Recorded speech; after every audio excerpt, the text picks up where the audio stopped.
Hello and welcome to the very first episode of Maths with Mrs. Banks, where we make maths fun and easy to learn. If you're new to the channel, please go ahead and click the subscribe button and hit the notification bell so you don't miss out on any new episodes we upload. Now straight to the topic. In this video, we're going to factorize and we're going to focus on grade 10 factorization. Grade 9 can also use this to learn, and grade 11 can also use it to revise. Now let's get back to the topic.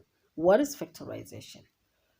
A lot of learners get confused or find factorization difficult because they are unaware of the fact that factorization is simply the reverse of multiplication.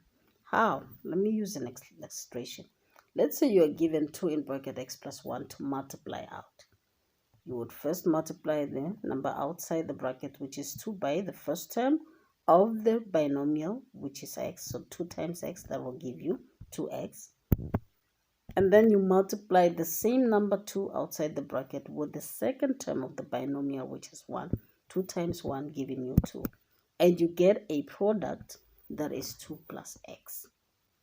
This is what we call the process of multiplication. Easy. Now, factorization is the reverse of this process. That is taking a multiplied product back into its factors. You break it down into its original factors. That is the process of factorization. It is the reverse of multiplication. Now, there are many different methods we can use to factorize expressions depending on what the algebraic expression looks like. The first method we use is by taking out a common factor. Here's an example. Factorize 5 in bracket a minus 2 minus b in bracket 2 minus a. Now in this case, notice that a minus 2, what's in bracket, right, is very similar to 2 minus a, but not quite the same. We can make them identical by manipulating the sign here in front of the second bracket. Let's go ahead. We go equals to the first. We'll leave exactly the same way it is, so that's a minus 2. And the second, we change this sign into a positive. So we can easily manipulate what's inside the bracket. So that becomes a minus 2. And that's how you do that. Now you've got your a minus 2 and a minus 2 identical. Now you can take that out as a common factor because it's common. So that's a minus 2. And then what we are left with outside is 5 and b. So that's 5 plus b. You write it exactly the way it is. And that's how you factorize, by taking out a common factor. Easy so far. Method 2. By the difference of 2 squares. Now the difference of 2 squares is simply 2 squares together separated by a minus sign. That's what the difference is all about. The difference of 2 squares. This is the square of a and that is the square of 1. This is also the difference of 2 squares. The square of 2x, that is the square of y, and the difference in between. Same with this one. Now this one was switched around. If you were to rewrite this, rearrange it into 2p to the power of 4 minus 49c, it will be much easier now to see what the difference of 2 squares is. This is the square of p squared, and this is the square of 7. That's how you figure that out. Now let's solve this question. Factorize 3a in bracket a squared minus 4 minus 7 in bracket a squared minus 4.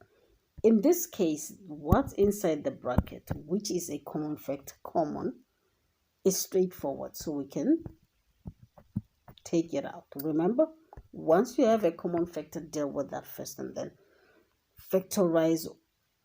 Use another method to factorize whatever else is left after that. So x squared a squared minus 4 in bracket, and we're left with 3a minus 7. 3a minus 7. 3a minus 7. This one is done, finished. There's nothing we can do about that one. Now we go ahead. Now notice that this is a difference of two squares. That's a squared and that's 4 squared. 2 squared, which is 4. So you go ahead and break it up into 2 brackets of binomials for the difference of 2 squares. Now I'm gonna leave the other one exactly the same it is because nothing changes. That still remains 3a minus 7. This one doesn't change. That's all there is to it. Now, coming back from the difference of 2 squares, how you factorize this is for the first one, you take the square root of the first square and put the square roots in the first bracket, the first terms of both brackets. So that will be a. Now the square root of 4 is 2. You put that on the second terms of each bracket.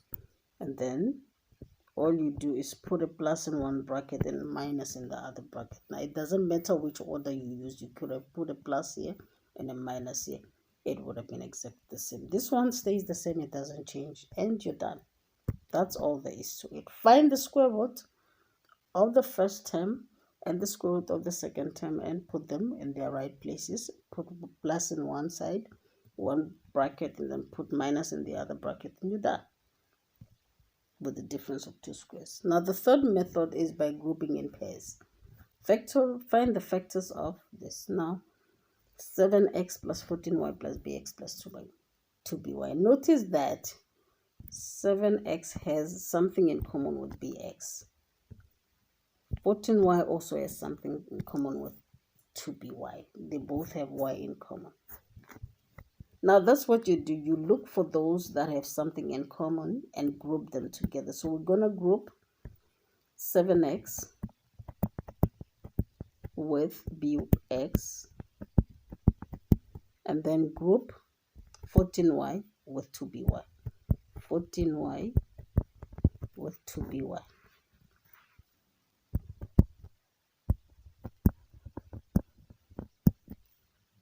That is equals to, notice that we have a common factor of x here. Take it out. So you take out the common factor. You're left with 7 plus b. Same thing here. You've got a common factor of 2 and y. So you take that out. 2 and y. That leaves you with 7 on the first bracket and b on the second one. Now notice that we've got 7 plus b as a common factor. Take that out. It's a common factor. Take it out. So you take out that common factor. That's 7 plus b. And you're left with x plus 2y. There, x plus 2y. That's how you factorize.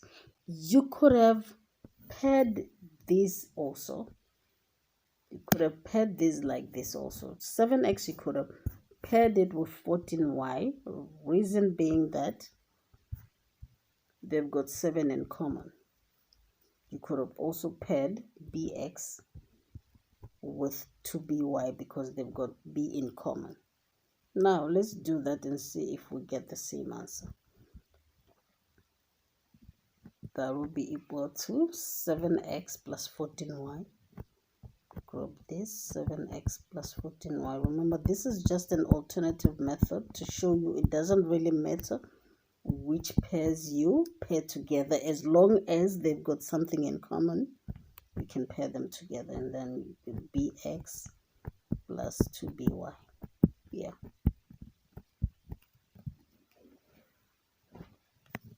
That is equals to Okay. 7x plus 14y have got 7 in common. Take that out. 7 in common, take it out. And then you're left with x plus 2y. X plus 2y.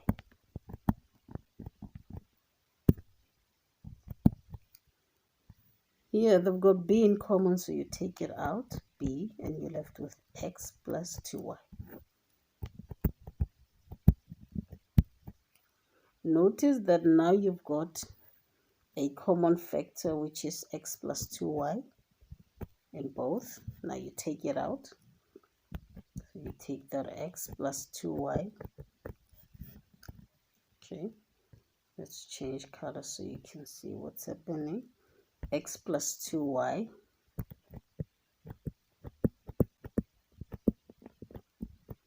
And you're left with 7 plus b. You put that in a bracket on its own. 7 plus b.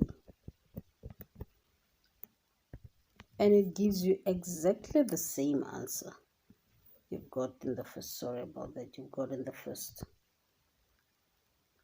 It gives you exactly the same answer. You got x plus 2y. There's x plus 2y times 7 plus b. There.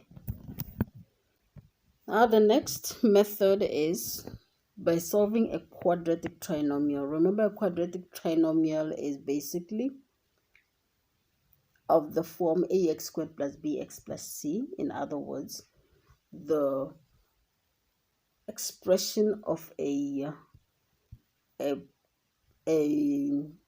parabola or a quadratic function. Yes. And now with this one, there are so many variations and different methods of finding the solution. So I'm going to go straight to the principles because the principles are very important here. Now, when you've got an expression like this, step number 1 is you break into 2 pairs of brackets that are going to have binomials in each. In other words, expressions, algebraic expressions with 2 terms. Now, the first thing is you find the factor pairs of the first term. You've got it broken down into 3 and x squared. The factor pairs for 3 are 3 times 1, and the factor pairs for x squared are simply x times x. So that's very easy. The x's are figured out. Now you've got 3 times 1, which is unfortunately the only factor pair, so that makes it so much easier. So that leaves you with 3 here and 1 there. You can just leave it as just x there. So you're done with the first bit. Now the second part is you find factor pairs for the last term. The last term is only 1. Ignore the sign. Ignore the sign. Just look at the number. The factor pairs for 1 are just 1 and 1. 1 times 1. That's all. So you can just go ahead and put 1 here and 1 there. So far, so easy. Now, where do we put a plus and where do we put a minus? That's a good question. Now, obviously, because we've got a negative here at the end, we're going to have a plus and a minus somewhere. Now, question is, where do we put the plus and where do we put the minus? Now, if we were to put the plus here, right, let's see what happens if we put the plus here. And then we'll be forced to put a negative here. The last term will be sorted and catered for. Sorry about that. The last term will be fine. Positive 1 times negative 1. That's how we get the last term. That will be sorted. Also, the first term will be sorted. 3x times x, that will be sorted. Right. Now, the middle term is what we need to be careful of.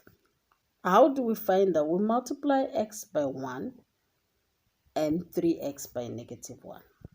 In other words, we pair the x's with the numbers. The first one is 1 times x, that gives us positive x.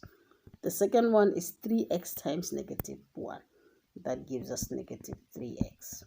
Now, if we add this together, 1x minus 3x, that will give us negative 2x, which is not what the term in the middle is. Now, the only thing we need to do, because there's no way we can change the factor pairs in 3 and 1, the only thing we can do here to rectify this is to change the signs around. Put plus there and put minus there. Let's see. Negative 1 times 1, that's sorted. Okay. Negative 1 times x, that's negative x. Positive 1 times 3x, that's positive 3x. 3x minus x, that's 2x. Now that's sorted out. It's correct. We get the middle term that is correct. So the correct answer is that. And that's how we figure out what the correct answer is. Now we're going to look at more examples so you can get the hang of this. Let's look at the next example. Got x squared plus 10x plus 24. This one is pretty straightforward. You only have 1 as a coefficient of x squared, so that makes life so much easier. You can go ahead, break it up into 2 pairs of brackets. X and x, that's easy. You don't have to manipulate the factor pairs for the coefficient of x. It's 1 and 1, so it makes life easy. Now, second step, find the factor pairs for 24. 24 can be written as 24 times 1. Take out a calculator here and go 24 times divided by 1. That will give you 24 and 1. So that's now go 24 divided by 2. That will give you 12 and 2. 12 times 2. 24 divided by 3. That will give you 8 times 3. 24 divided by 4, that will give you 6, so that's 6 times. Well, notice how I've packed this up from the biggest to the smallest, step by step, not missing a bit, while these are going from small to big. This is the last factor pair we're going to have. The next one is basically going back to 8 times 3. Or 3 times 8, it doesn't really take us anywhere. So these are all the factor pairs that we can come up with for this 24. Now, next step is you go, which of the factor pairs will give us 10? Whether we add or subtract. Okay, let's start with the first one. 24 and 1 will either give us 25 if we add them together, or 24 minus 1 will give us 23. So that's nowhere near. It doesn't qualify. 12 and 2 will either give us 14 if we add them together, or 10 if we subtract them, which is good. But the thing is, we only have pluses. There's no way where we have a negative, so this one also fails. We must get a 10 when we add them together. 8 and 3 will either give us an 11 or a 5. That is also gone. But 6 and 4 will either give us a 10 when we add them together, or a 2 when we subtract them together. So this one is the correct one because it gives us 10 when we add. Now we go 6 and 4. It doesn't matter where you put the 6, it doesn't matter where you put the 4 in this case. You can put it anywhere. As long as the coefficient here of x is 1, you can put your factor pairs basically anywhere you want. Alright, now the next step is putting your signs. It will only be pluses because we're dealing with pluses in this case. There's no way where there's a negative, so this one is easy peasy. Next, break it into 2 sets or 2 pairs of binomials. Now, x squared is very easy. It's just x and x. No need to manipulate any factor pairs here. Now the next step we deal with is 3. 3 can be broken down into 3 times 1. That's the only factor pair we have. Because that's the only factor pair we have, it doesn't really matter where we put the 3, it doesn't matter where we put the 1. Now, what we need to be careful of here are the signs, because we've got a negative in the end, so meaning that we've got have a plus or and a minus here. The question is, where do we put a plus? Where do we put a minus? Now, here is the quickest way to figure it out, right? Look at what you have in the middle. If it's positive, right, make sure that you put your plus on the bigger number, because when you subtract, it will still give you a positive number. There. Let's check. Negative 1 times 3, that's, negative 1 times x, that's negative x. X times positive 3, that's 3x. 3x minus 1x, that's 2x. So it checks out. That's correct. This one's correct. And that one's correct. Next question. Next example. 6x squared plus 7x plus 1. Now we've got factor pairs to manipulate in the first term, because it's not just 1, but it's 6x. So we've got 6 times 1. The factor pairs of 6 are 6 times 1 and 3 times 2. And then the factor pairs of the last term, which is 1, are 1 and 1. Easy peasy. Now with this one, you've got pluses all throughout, so you don't need negatives here. So we choose a factor pair in the first bit that will give us a 7 in the middle, because we've got 1s all throughout. So basically we've got x and x, 1 and 1.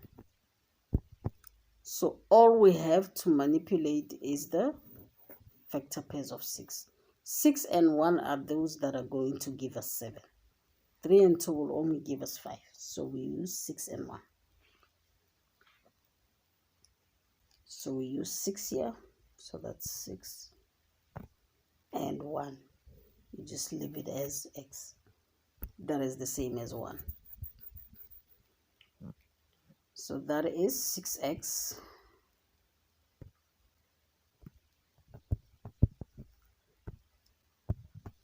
and so the signs are easy. That's plus and plus. Easy. All right, the next one. 2 pairs of brackets. First term is x squared, that's easy, x and x. The last term is 15. We've got options, that's 15 and 1, 15 and 1, and 5 and 3. Now we're gonna need to choose one that will give us 2 in the middle somehow. 15 and 1 will either give us 16 or 14, so it's not 2, but 5 and 3 can give us an 8 and a 2. So that is the one we choose. So we put 5 in one and 2 in the other. It doesn't really matter where we put 5 in one, we put 2 because of the first term, it's x squared. All right, now for the signs. The middle sign is negative, so we must make sure that whatever it is, we keep that in mind. Now let's first cater to the last sign. It's negative, so that means we're gonna have to have a plus and a minus. Where do we put a plus and where do we put a minus? This is what determines where we put what. The middle sign is negative. So, in order to find a negative when we add or subtract, we're going to need a negative in the bigger number. So, we put a minus in front of 5 and a plus in front of 3. Let's check if it works out. 3 times x, that's 3x. Oh, sorry. That's 3x 3 times x, that's 3x. And then negative 5 times x, that's minus 5x. All right. 3x minus 5x, that will give us minus 2x. So it checks out. It gives us the correct middle term. So this is the correct combination. And that is how you manipulate your way around factorizing the trinomials. Next to the next method, the difference of two cubes. Now this one is very easy, even though it may look complicated, but it's basically easy. It's more like the difference of two squares. X cubed minus y cubed. These are your cubes. What you do is you break, first you have two pairs of brackets. The first one is with a binomial, 2 terms. The second one is for a trinomial, 3 terms. Now this is what you put inside the brackets. For the first bracket, you look for the cube root of the first cube. In this case, x cubed, that will give you x. And on the second one term, you put the cube root of the second cube, which is y cubed. That's y. And the signs correspond. If you've got an x minus here, you'll get a minus in the first bracket. Easy peasy. Now, how do we figure out what is it that we put in the second bracket? That's very easy. You just take what you put here, square it. So that's x squared. And then for the last term, you just square the second term of the binomial. There, that's y squared. For the middle term, you just find the product of the two. X times y gives you xy. Signs are very easy, plus and plus. All right. Now let's look at the question. Factorize x cubed minus 1. Okay, that will be easy. First of all, one bracket for a binomial and the other for a trinomial. First term of the binomial, will put the cube root of x cubed. What is the cube root of x cubed? That's x. Second term of the binomial, will put the cube root of the second cube. What's the cube root of 1? That's 1. Easy. And then in the middle, we'll put a minus because it's a difference of two squares. Two cubes, I mean. Now for the second bracket, that's easy. We just square the first one. So we've got x squared. And then the last term, we square 1. 1 squared is 1. Let me fix that. 1 squared is 1.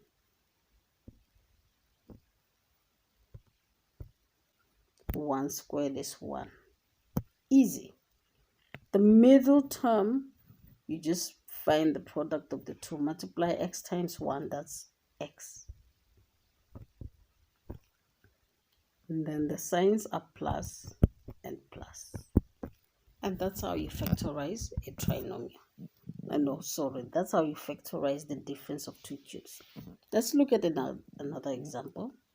Same story. We break it up into two brackets, one for a binomial and the second one is for a trinomial. In the first one, okay, with this one, notice that 16 is the square of 4, so it's not a cube of any number right here. So what you do with a question like this is, step number 1, you take out the common factor. So you take out 16 in this case, so you'll be left with y cubed minus 432 divided by 16. 432 divided by 16. Okay, that gives you 27. So that's 27 there. So that's 16 in bracket y cubed minus 27. So that means you must have your 16 here. Okay, let's make way for 16. So that's 16 outside the brackets, and then you've got your brackets. All right. Now we find the difference of 2 cubes of what's inside the bracket. All right. The cube root of y cubed is y. All right. The cube root of 27 is 3. 3 cubed is 27, so that's 3. All right, and then you put minus, because it's a difference of 2 squares. We're done with the first bracket. Second bracket, you put the square of y, so that's y squared. And then the last time you put the square of 3, which is 9. And then the middle term is the product of the 2, 3 times y, that gives you 3y. And then for the signs, you just put pluses. And that's it, you're done.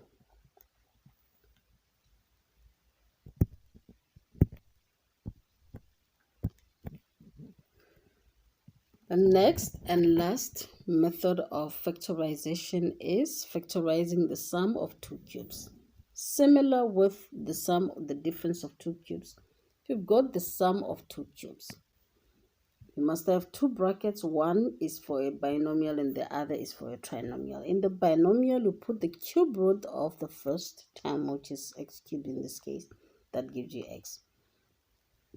And then on the second term of the binomial, you put the cube root of the second cube, which is y cubed in this case, so it gives you y. And then the side in between is plus, because it's a difference of 2 cubes. That is sorted. Now on the second bracket, which is that of a trinomial, you put the x squared on the first term, and then on the last term, which is the third one, you put the square of the second term of the binomial. Sorted.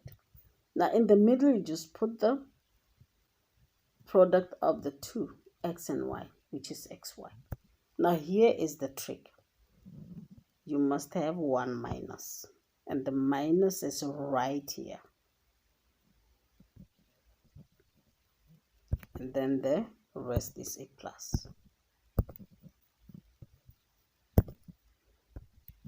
Now let's go ahead and factorize this sum of 2 trinomials. Okay, so first step, 1 bracket for a binomial and the second bracket for a trinomial. Okay, the cube root of x cubed, that's x. So we'll put x there. Cube root of 8 is 2. And then we'll put a minus in between 2. The first term here is the square of this, so that's x squared.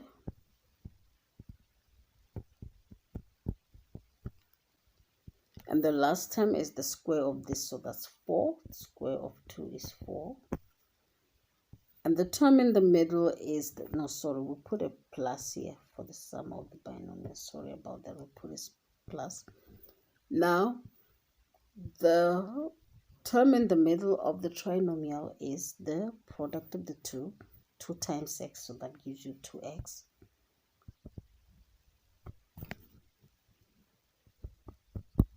And then we'll put a minus here and a plus there. And we're done. And the last question, factorize 8t cubed plus 125p cubed. Notice that a is a cube. 8 is a cube, just like t3, t cubed is. 125 is also a cube. That's the cube of 5. 5 cubed. Let's check if you're not sure. 5 cubed. 5 cubed. Let's see. 5 cubed. Using a calculator. Yes, that is 125. All right, so we're going to have two brackets, one for a binomial and the other for a trinomial. Okay, in the first, we must have the cube root of 8 and t. 8 and 2 cubed. So the cube root of 8 is 2, and the cube root of t cubed is t. That's the first term. The second term, we must have the cube root of 125p cubed. The cube root of 125 is 5. And the cube root of p cubed is p. And then you put a plus in the middle because it's a sum of two cubes. Now, the first term of the trinomial, we'll put the square of 2t. Square of 2 is 4. Square of t is t2. T squared, I mean. So that's 4t squared.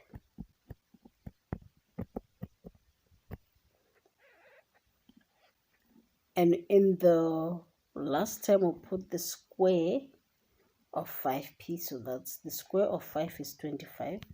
So that's 25p squared. And in the middle, we put the product of the two. 2t times 5p, that 2 times 5 is 10, t times p is tp. So that's, or pt, doesn't matter. So that's 10 pt. Okay, we're not going to have enough space, so let me try and let me redo this. So that's equals to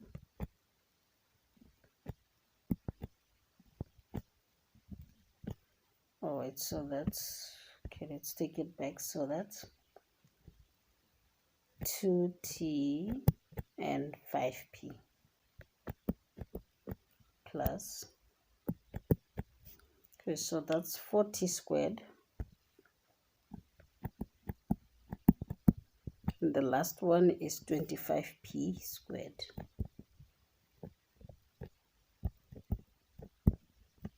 And then the one in the middle is 10 tp. 10 tp. And then you've got minus and plus. And that is the end of factorization for grade 10. See you in the next video. Bye-bye.